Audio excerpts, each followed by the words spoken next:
भारत संस्कृति भारत परंपरा विश्व प्रसिद्ध को समग्र विश्व भारत संस्कृति नमस्कार करे तीन भारत संस्कृति प्रणाम करे बारंबार नमस्कार करे हमें जानता है तीनटा कथा भारत के तीनटा का सार कौन कहलो गीता का वाणी हां गंगा का पानी अच्छा राम कहानी ता परे मध्य भारत संस्कृति आदि गभीर मध्य अछि आ भीतर जो कहलो हां तू होता तू बड़ पुरुष सानो ता क्रीडा तो श्री काई होबनी एटा भारत संविधान नाही हबनी काई होबनी बहुत सुने कहलो बहिना होची रामचरित मानस संत तुलसीदास लेकिन देखि भाई भारत संस्कृति विश्व निया है प्रभु ओलमु जब धुव गिनी सुता नारे सुनो सठ कने समय जारे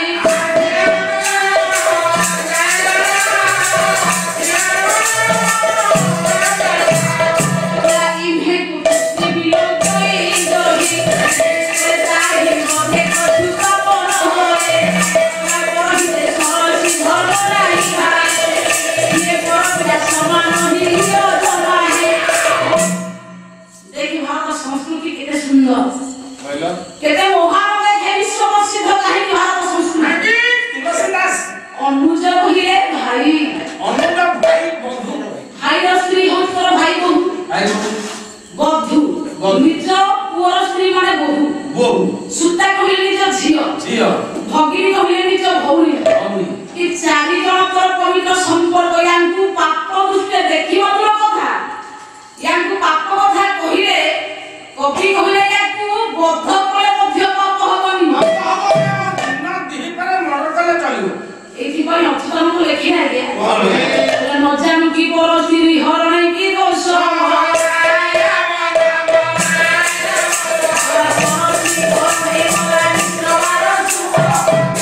इंद्र जे हरण गला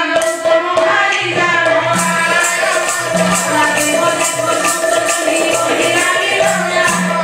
सुग्रीव भाई जा बाई हरिया जो बोले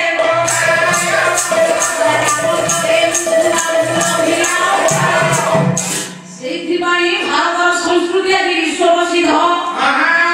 एमानकु को दृष्टि जे देखिछि को एमिति महापुराण एमिति भगवान दे मृत्यु देइछि से बाली भई बिलो हेले मध्य कोटि एति लागि आजिबो सेते जेते महा ज्ञानी पंडित जेते जो भाउ जे परस्त्री खेले आखिया करे चाहिछि ब्रह्मा कहिछि भगवान ताकु काल होई मानिछे कोसा केबे जे तू कहिबु बाय बाय मोर के भूल हो जाइछि आ सुने विषय वस्तु बुझिबा गया चलो संत कवि भीम भईकर बयान आपन को निकट रे बसन लाथि पर पाडिछि सुन भीमा भाई केते लेखा भीमा भाई सत्य रे मरिबी सत्य रे करिबी एही आज्ञा कहियो पाला हुचे आपन को निकट रे आध्यात्मिक चेतना के गण शिक्षा को धार्मिक अनुष्ठान पाला सुंदर सत्य डंगा हलिबो तहलिबो किंतु केबे बुडिबो आज्ञा ना जे सतरे जाउथिबो से 10 थर आज्ञा झुंडी की तळे पडिबो से उठिबो